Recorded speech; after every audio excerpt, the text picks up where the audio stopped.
Okay guys, I've just come on just to do a quick video on how to thread this machine. I had a few questions about it this week, so we're just going to go over that real quick. I'm just going to thread it with my normal black thread that I use. I do have red as well, as they're the only two colors that I use on this machine. But we can take a peek at the bobbin, how to wind a bobbin as well. It just takes a little bit of time because you do the bobbin as you sew. So I'll show you how to set that up as well. I'm just going to take some of these accessories off and put them off to the side here so that they're just not in the way. I'm going to use those pins. Let's just grab this guy off of here. Don't need it.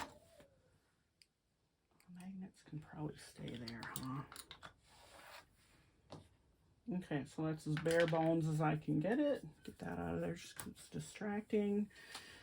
So what you want to do, I just make sure there's nothing behind my machine before I do this. So I'm going to tip it back and I'll just show you the bobbin area here. And what you want to do is I just put my foot down on the floor bar pedal thing and I'll shove my machine back. It's quite heavy. I could not get this out of the box by myself, so... Oops, these little rubber bits fall off every now and then. It's fine, they fall into the oil, whatever. I just dust them off and go again. They'll stick up, they won't stick up. Where'd the other one go? Oh, this one's still attached. Let's move that there. Oil pan is down there as well. I don't know if you've ever looked in one of these. Looks like I could do for an oil change as well here soon, so we might record that too. All right, hopefully we're still seeing stuff here. Okay, anyway, this is the bobbin thing, the bobbin case right here. So you can actually take this out through the underside of your machine. There's a hole right here, and this is a dry section. So they do have little wicks and stuff that'll oil around this area, even though this is a dry section. There usually shouldn't be anything in that pan but threads and whatnot. So you just want to take your bobbin off just like that. It's got a little trap door thingy to hold it in, and you can pull this out. I do have a relatively full bobbin in there. Okay.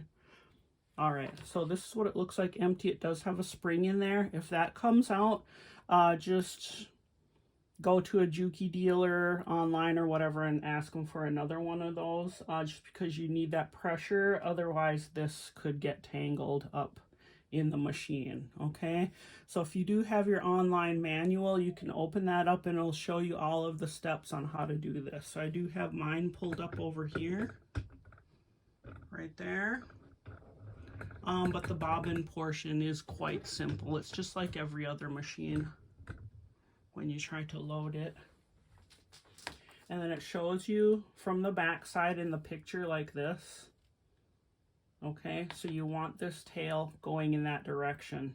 But on normal home machines, they'll show it everybody this way. Okay, so you want the tail coming around clockwise.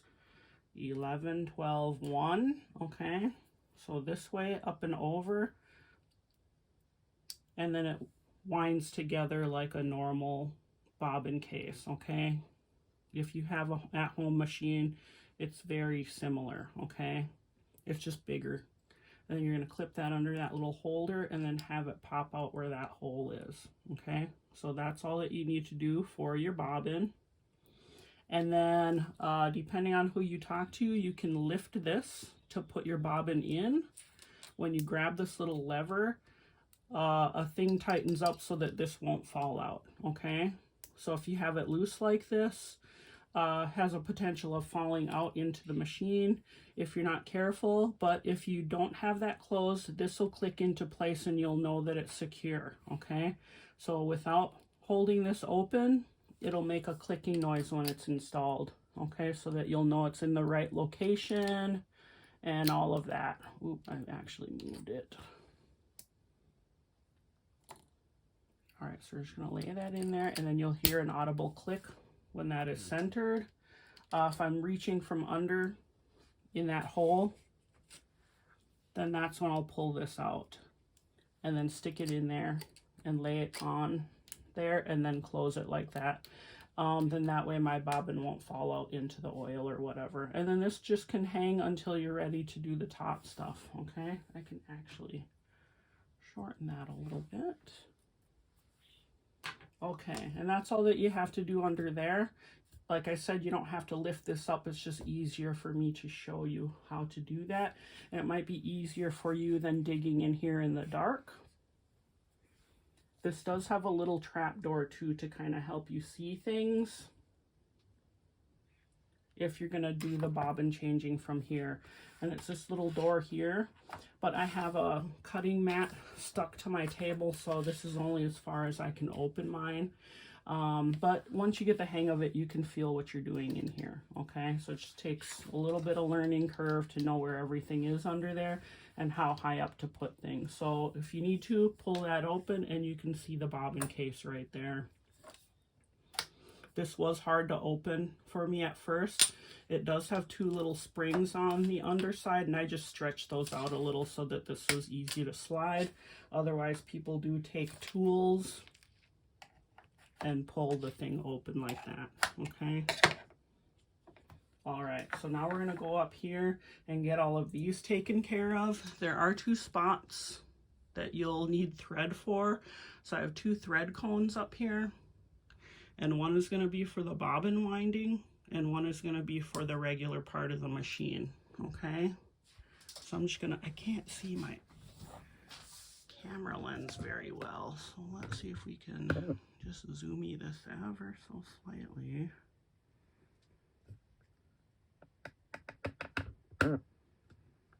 Nah, maybe I'll just do that when I'm cutting the video here. Let's get everything in view again. Quite see everything. There we go. Okay. All right, so usually, of course, these aren't dangling like this, and you just want to reach up and put it through that hole. When you're first learning, it's hard to get it in the hole. So if you get one of these, it's a yarn threader, that'll help you to get it through that hole, because this will just pull right through.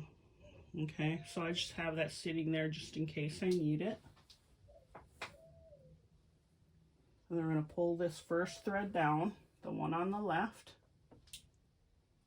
And then we're going to go through this little thing here, okay? It's got 3 holes in it. And then they want to start from the right. And they want it strung through all 3 holes. So we're going to go through one, wrap it back around, through another, back around, through the third, okay? And then we're going to pull this. And then there are 3 holes here. Since my thread is lighter, it's a 70 weight. No, it's a Tech 70. It's going to go through this top hole.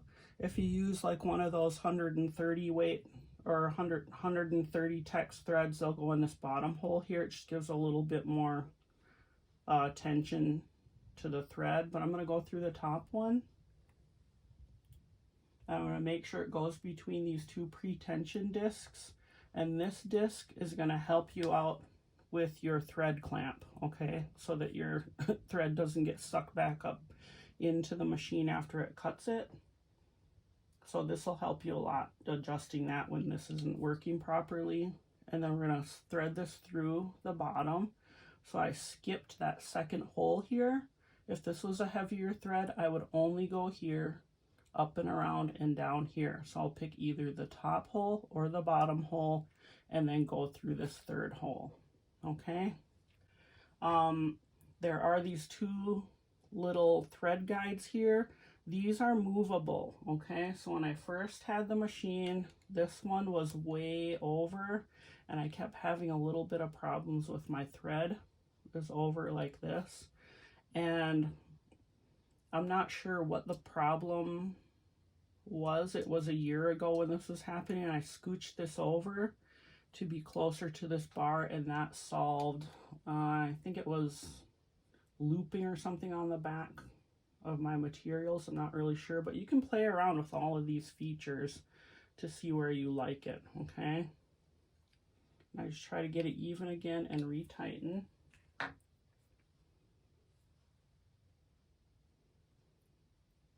Okay, so now this thread is just going to come down into your tension disc, and to release this, there is a little lever back here, okay?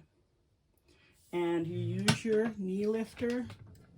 So knee lift down here, and then it'll release this little lever right here. Otherwise, this lever is very hard to lift anything. So push your knee lifter open, and then this will lift, and then let go of your knee lifter, and that'll keep your foot up, okay? Otherwise, that thing is, ugh, it's terrible. So I never use it for anything but to leave my my foot up, okay, when I'm doing this. Otherwise, I just do knee lift for everything. Anyway, so this is open and loose now, okay? So I'm going to thread this through down here. So it's going to come straight from this last one that we did through the tension discs, and you'll see them, okay? They look like a little wheel, and they flare out. So you want the thread going into that little groove, and then you're going to stick it up onto this little black hook here, okay? It's a little spring action hook.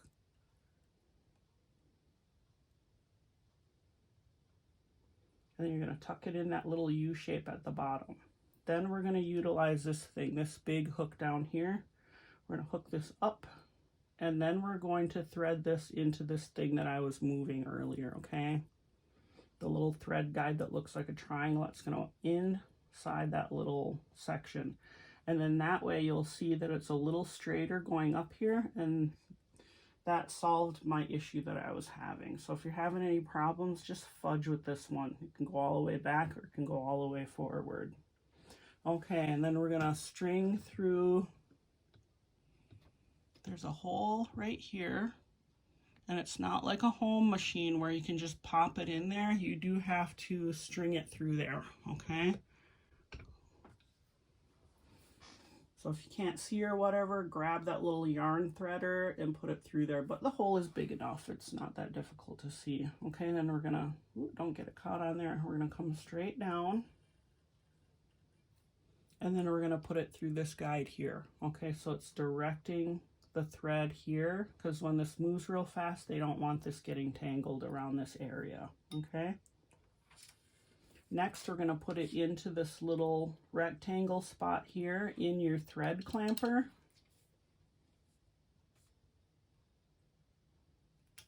Okay, so it just sits right in that little area here.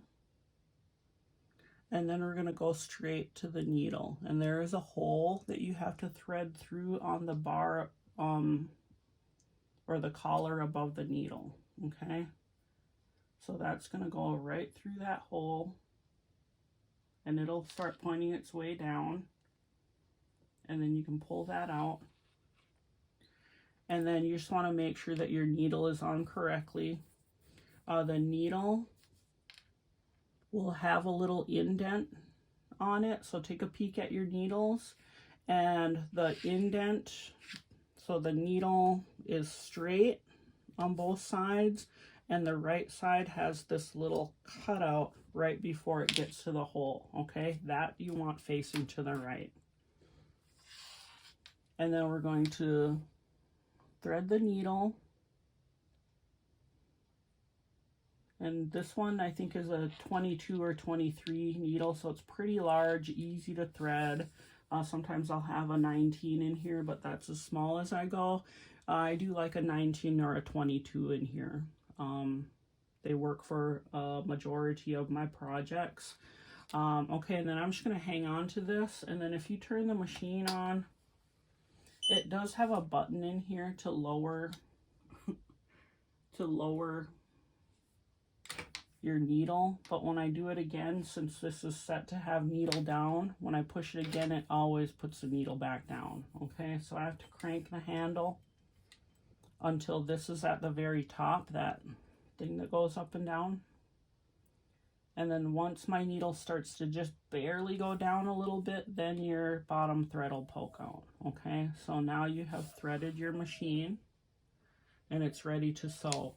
You can also use the bobbin winder feature, and I always have a bobbin on here once one runs out. Okay, so I just wound this one and took it off. If you have a loose thread and you're storing these, like I store mine on a magnet on the side of my machine here to keep these little threads from going all over, just roll it up short and then take this thread and then pull it, and it pokes it in between the other threads and it holds it there. Okay, so that won't come undone. And I'm just going to stick this back down on my magnet here just to hold it. Okay, and then we're going to put a new one in here. This little bobbin holder right here is pretty tight, so I do take a teeny tiny drop of oil, and this is just a Juki oil pen, and it'll dispense a drop at a time. So that's why I like this. And then I don't really pump it again to get oil on here. I just want whatever residues on here to be put on here to make it easier to get this bobbin on, because it's a feat sometimes to get that on. Okay, so I'm just going to take this and bop it on there. I know that seems a little rough, but I just seat it into the holder. There's a little plastic seat here, and it has a groove around the edge, and your bobbin fits right in there. Okay, then I'm going to take this thread on the right, and then there is a tension thing right here with 2 holes on either side. So you're going to put your thread in the back, coming out forward, okay, and then you're going to put it through the tension disc like that. So just hold both sides and pull. And then this is hard for me to get in here, but with a little maneuvering and a long tail, I can move that to get it right in the hole. Okay, whoops, I guess not this time. All right, let's get it in there. Okay, and it just easily pulls through here. So I just have to give this a little blurb just to see which way it spins. I can't remember. Oh, okay.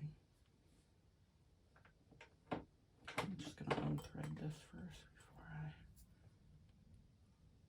There we go. Okay, so what I do with this one to keep this thread on, because it likes to fall off, is I'll pull out a little bit and then I will wrap this around it a few times. And then I'm going to poke this under just to catch that thread, and I'm going to wrap it again, okay? And then I do poke this up into one of the holes on the bobbin, whichever one it'll go through, it doesn't matter to me. There we go, we got one. And then I move this, okay? And then I pull it snug so that this is nice and taut. And then I do put a clip on it, just to secure that in for a few turns, and then I'll cut this short, okay? All right, and then when we start sewing, this is going to spin, and it only takes a few times for this to fill your bobbin, okay? And it does a pretty good job keeping it even, so I'm just going to turn the machine on with the pedal, and you'll see this spin around. Sometimes the clip flies off at me, but you can see it works perfectly. It does turn off on its own. Okay, once I get a few rounds, then I can take this off, and then I just clip this thread real short, okay? And then I'll leave that on there until it turns off, and I just let that sit there until I'm ready for another. Does have a thread cutter here, so you can take your bobbin off and then cut the thread. Very convenient. And then I can re-thread this little guy here.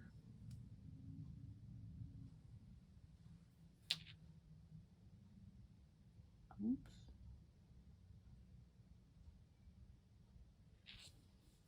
All right, so that's all set.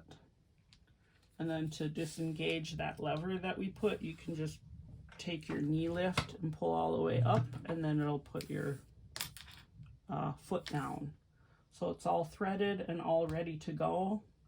And then in a few days I'll have, what was that? I'll have a thing on here on how to oil this as well, just because I noticed that when I oil, there's a couple dry spots in here that you might want to double check a lot, because I feel like the regular oiling process doesn't reach these very well. So we'll go over that next time, but hopefully this helps. If you have any questions, just let me know in the comments below. Thanks.